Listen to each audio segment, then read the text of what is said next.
Je sais parfaitement dans ma poitrine, et dans mon cœur, qu'il y aura un jour où la Saint-Lion sera anéantie, avec Priam et les gens de Priam bien armés de frênes.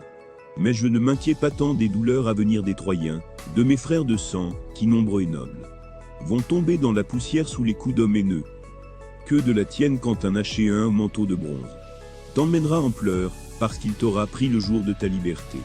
Peut-être alors seras-tu tisserand d'Argo sous les ordres d'une autre. On dira à te voir verser des larmes.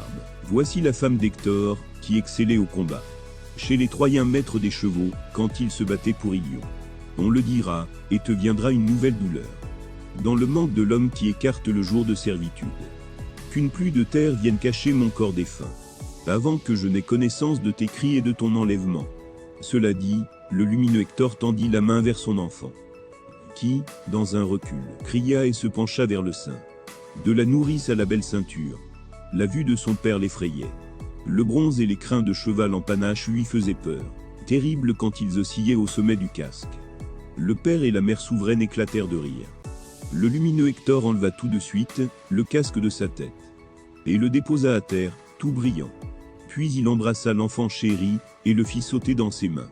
Il adressa une prière à Zeus et aux autres dieux. Zeus, et vous les autres dieux, donnez à lui aussi, mon enfant, de devenir, comme je le suis, remarquable parmi les Troyens, brave d'une même force, faites qu'il règne fermement sur Lyon. Et un jour on pourra dire, il est de beaucoup meilleur que son père. Quand il reviendra du combat, faites qu'il rapporte les dépouilles sanglantes d'un ennemi tué, et que sa mère s'en réjouisse dans sa poitrine.